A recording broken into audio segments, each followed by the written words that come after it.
Hi, this is Vedavram, Equity Trade Education. இது post market view June 17. இன்னைக்கு வந்து நம்ம ப்ரீ மார்க்கெட் வீடியோ போட முடியாம போனதுக்கு ஒரு சின்ன சாரி சொல்லிடுறேன். அது பர்சனல் இஷ்யூ தானே, வெளியில போட்டு இருந்ததுனால ப்ரீ மார்க்கெட் வியூ வந்து போட முடியாம போச்சு. ஸோ இன்னைக்கு மார்க்கெட் ஓவரால் என்ன பர்ஃபார்மன்ஸ் இருக்கு, கிட்டத்தட்ட மார்க்கெட்ல என்னென்ன விஷயங்கள்லாம் நடந்துருக்கிறத எல்லா வரையும் நம்ம பார்க்கலாம். இது வரைக்கும் நீங்க நம்ம சேனலை சப்ஸ்கிரைப் பண்ணாம பாக்குறீங்கன்னா சப்ஸ்கிரைப் பண்ணிட்டு எங்களுக்கு ஒரு சப்போர்ட் கொடுங்க. இது எங்களுக்கு ஒரு எனர்ஜி டானிக்கா இருக்கும். வாங்க நம்ம இன்னைக்கு மார்க்கெட்ல என்னென்ன நடந்திருக்குங்கிறத ஃபர்ஸ்ட் பாருங்க. கிஃப்ட் நிஃப்டி வந்து ஓப்பனிங்ல மார்னிங்கே வந்து பாத்தீங்கன்னா ஒரு பிளாட் ஓப்பனிங்ல தான் இருந்துச்சு. கிட்டத்தட்ட நமக்கு நேத்து டவ் ஜோன்ஸ் வந்து ஒரு பாசிட்டிவ் சைட்ல க்ளோசிங் நடந்துச்சு. டெக்ஸ்டைல், அதாவது யூஎஸ் டெக் ஸ்டாக்ஸஸ் வந்து நல்ல ஒரு பர்ஃபார்மன்ஸ் பண்ணதுனால அதே ஒரு பிரதிபலிப்பு இந்தியன் மார்க்கெட்லயும் இருக்கும் அப்படிங்கிற ஒரு நம்பிக்கையோட தான் இன்னைக்கு வந்து மார்க்கெட்டை வந்து நம்ம வாட்ச் பண்ணோம். கிட்டத்தட்ட மார்க்கெட் வந்து ஒரு டவுன் சைடு தான். இது நம்ம நேத்தே வந்து ப்ரெடிக்ட் பண்ணதுதான். கிட்டத்தட்ட சப்போர்ட் லெவல்லாம் வந்து நம்ம இன்னைக்கு எதிர்பார்த்தது 24,768. பட் ஆனால் அது இன்னொரு ஒரு சப்போர்ட்ல டிராவல் ஆகி பட் அங்க இருந்து ஒரு ரிவர்சலும் ஆயிருக்கு. இன்னைக்கு செகண்ட் ஆஃப் கிட்டத்தட்ட இன்னைக்கு நிப்டி ஒரு 93 பாயிண்ட்ஸ் வந்து மைனஸ்லயும், பேங்க் நிப்டி வந்து 230 பாயிண்ட்ஸ் வந்து மைனஸ்லயும் க்ளோஸ் ஆயிருக்கு. செக்டார் வைசஸா நம்ம பார்த்தோம் அப்படின்னா நிப்டி ஐடியை தவிர்த்து இன்னைக்கு மீதி எல்லாமே வந்து ஒரு ரெட்ல தான் வந்து க்ளோஸ் ஆயிருக்கு. ஸோ ஓவரால் இன்னைக்கு வந்து அடுத்தபடியா மார்க்கெட் சென்டிமெண்ட்டை தாண்டி டெக் மகேந்திரா வந்து இன்னைக்கு வந்து ஒரு விஷயம் பண்ணியிருக்கு. கிட்டத்தட்ட லாஸ்ட் 10 டேஸ்ல வந்து ஒரு 12% வந்து டெக் மகேந்திரா ஏறி இருக்கு. கிட்டத்தட்ட நம்ம ஒரு 2-3 வீடியோவிலேயே வந்து டெக் மகேந்திராவை பத்தி நம்ம பேசியிருந்தோம், வாட்ச் லிஸ்ட்லயும் வச்சுக்கலாம்னு சொல்லியிருந்தோம். பட் இன்னைக்கு ஒரு ஹிட் ஹை கொடுத்துருக்கு. ஸோ டெக் மகேந்திரா இன்னுமே நம்ம வாட்ச் லிஸ்ட்ல வச்சு ட்ரேடுக்கு யூஸ் பண்றதா இருந்தா யூஸ் பண்ணிடலாம். அதை தாண்டி சீமென்ஸ் வந்து ஏற்கனவே நல்ல ஒரு இறக்கி இருந்துச்சு. ஸ்விங் ட்ரேடிங்க்கு வந்து ஃபோக்கஸ் பண்றவங்க ஃபோக்கஸ் பண்ணலாம்னு சொல்லிட்டு நம்ம ஒரு 2 நாளைக்கு முன்னால போட்டிருந்த வீடியோல கூட நம்ம சொல்லியிருந்தோம். ஸோ சீமென்ஸ் இன்னைக்கு வந்து நல்ல ஒரு பர்ஃபார்மன்ஸ். ஸோ பிஎஸ்சி லிமிடெட் வந்து நம்ம ஏற்கனவே வந்து அதை வாட்ச் லிஸ்ட்டை வச்சு பார்த்துக்கிட்டு இருக்கிற ஒரு ஸ்டாக் தான்.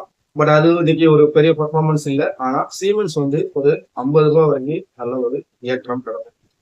குளோபல் வைசஸ்ல வந்து இந்த இஸ்ரேல் ஈரானுடைய ப்ரெஷரை தாண்டி இன்னைக்கு வந்து யூரோப் மார்க்கெட் வந்து ஒரு பெரிய லெவல்ல இல்ல, ஒரு டவுன் சைடு தான். பட் ஆனா ஏசியன் மார்க்கெட் வந்து அந்த பிரச்சனையை வந்து தூர தூக்கி வச்சுட்டு நல்லாவே வந்து பர்ஃபார்மன்ஸ், அதாவது ஜப்பானுடைய நிக்கியாக இருக்கட்டும், ஆங்ஷாங்கா இருக்கட்டும், ஸோ ஆங்ஷாங்கும் இந்தியன் மார்க்கெட்டும் வந்து ஈக்குவலா ஒரு டிராவல் ஆகிற ஒரு ஃபீலிங் இருக்கு.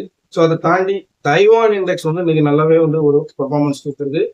கிட்டத்தட்ட இந்த வீடியோ ரெக்கார்ட் பண்ணிக்கிட்டு இருக்கிற இந்த டைம்ல டவ் ஜோன்ஸ் உடைய ஃபியூச்சர் வந்து பாத்தீங்கன்னா ஒரு டவுன்ஃபால் 200+ வந்து டவுன்ஃபால் இருக்கு. பட் ஸ்பாட் வந்து என்ன ஓப்பன் ஆகுதுங்கிறத நம்ம வந்து பார்க்கலாம். ஸோ அதை ப்ரீ மார்க்கெட் வீடியோவில் வந்து நம்ம நாளைக்கு பார்ப்போம். ஸோ டவ் ஜோன்ஸ் வந்து என்ன ஸ்பாட் பர்ஃபார்மன்ஸ் பண்ண போது, ஸோ நாளைக்கு யூஎஸ்ல வந்து என்னென்ன ஸ்டாக்ஸஸ் வந்து எந்தெந்த செக்டார் வைசஸ்ல நல்ல ஒரு பர்ஃபார்மன்ஸ் கொடுக்க போகுது, இல்லைன்னா டவுன்ஃபால் ஆக போதா. ஏன்னு கேட்டீங்கன்னா இன்னைக்கு ட்ரம்ப் வந்து ஒரு விஷயத்த பேசியிருக்காரு. கிட்டத்தட்ட வந்து எல்லாருமே வந்து ஒரு எதிர்பார்த்துட்டு இருந்த ஒரு விஷயம் தான். ஃபார்மா செக்டருக்கான டேரிஃபை வந்து நான் கூடிய சீக்கிரத்துல அனௌன்ஸ்மெண்ட் பண்ண போறேன் அப்படின்னு இன்னைக்கு சொல்லியிருக்காரு. பட் அந்த இஸ்ரேல் ஈரான் பிரச்சனைய அவர் பேசியிருந்தா கூட அது வந்து மார்க்கெட்ல ஒரு பெரிய இம்பாக்ட் இல்லாத ஒரு மார்க்கெட்டா தான் இன்னைக்கு நம்ம இந்தியன் மார்க்கெட் வந்து நடந்திருக்கு. கிட்டத்தட்ட ஸோ அந்த குளோபல் ப்ரெஷர்ல வச்சு நம்ம பார்க்கும்போது கமாடிட்டி மார்க்கெட் வந்து இன்னும் அதுல இருந்து மீண்டு வரல. கமாடிட்டி மார்க்கெட் வந்து இஸ்ரேல் ஈரானுடைய அந்த ப்ரெஷர்ல தான் போய்கிட்டு இருக்கு. கிட்டத்தட்ட க்ரூட் ஆயில் இன்னைக்கும் ஒரு அப் ட்ரெண்ட் தான். அதே மாதிரி நம்ம நேச்சுரல் கேஸ் வந்து ஏற்கனவே ஒரு 2 நாளைக்கு முன்னால பேசியிருந்தோம். நேச்சுரல் கேஸும் இன்னைக்கு ஒரு ஹிட் கொடுத்துருக்கு. கோல்டு சொல்லவே வேணாம். ஓப்பனிங்ல வந்து ஒரு மைனஸ் வந்தாலும் திரும்ப அங்க இருந்து நல்ல ஒரு ஜம்ப் கொடுத்துருக்கு. ஸோ கமாடிட்டியை பொறுத்த வரைக்கும் கமாடிட்டி பர்ஃபெக்டா ஒரு ட்ரெண்ட்ல டிராவல் ஆகிட்டு இருக்கு. ஸோ கமாடிட்டி மார்க்கெட்டை வாட்ச் பண்றதா இருந்தாலும் கமாடிட்டி மார்க்கெட்ல ட்ரேட் பண்றவங்க நல்ல ஒரு ஆப்பர்ச்சுனிட்டி இருக்கிறதுக்கான சான்சஸ் இருக்கு.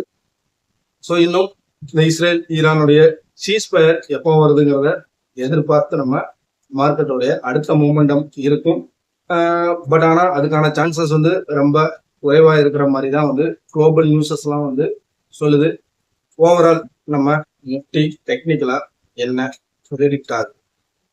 நிப்டியை வந்து பார்த்தீங்கன்னா 24,804 அப்படிங்கிறது ஒரு இன்ட்ராடே சப்போர்ட்டா நம்ம எடுத்துக்கலாம். இன்னைக்குமே 813 அப்படிங்கிறத ஒரு லோ பாயிண்டா வந்து எடுத்திருக்கு. அதை பிரேக் பண்ணா மட்டும்தான் 24,682 அடுத்த சப்போர்ட்டா இருக்கு. ரெசிஸ்டன்ஸ் அப்படின்னு பார்த்தோம்னா 24,990 நமக்கு நியரஸ்ட் ரெசிஸ்டன்ஸா இருக்கு. அதை பிரேக் பண்ணிச்சுன்னா 25,050 அப்படிங்கிற பார்டர் மார்க்கெட் லெவல் தான் அடுத்த ரெசிஸ்டன்ஸா நமக்கு ப்ரெடிக்ட் ஆகுது. பேங்க் நிப்டி அதே மாதிரி பார்த்தீங்கன்னா சப்போர்ட் நடத்தோம்னா 55,450 வந்து ஒரு சப்போர்ட்டா இருக்கு. பட் அதை பிரேக் பண்ணிச்சுன்னா 55,180 ஒரு ஸ்ட்ராங்கான சப்போர்ட்டா இருக்கும். ரெசிஸ்டன்ஸ் லெவல் அப்படின்னு நம்ம பார்க்கும்போது 55,908 வந்து ஒரு ரெசிஸ்டன்ஸ் லெவலா இருக்கு. அதை பிரேக் பண்ணிச்சுன்னா 56,130 அப்படிங்கிறது நிப்டிக்கு எப்படி நம்ம பார்டர் மார்க்கெட் ரெசிஸ்டன்ஸ் பண்ணணுமோ அதே மாதிரி பேங்க் நிப்டிக்கான பார்டர் ரெசிஸ்டன்ஸ் அப்படின்னு நம்ம எடுத்துக்கலாம். இந்த வீடியோ உங்களுக்கு ஒரு யூஸ்ஃபுல்லான வீடியோவாக இருக்கும். லைக் பண்ணுங்க, சேனல் சப்ஸ்கிரைப் பண்ணுங்க. Thanks for the watch.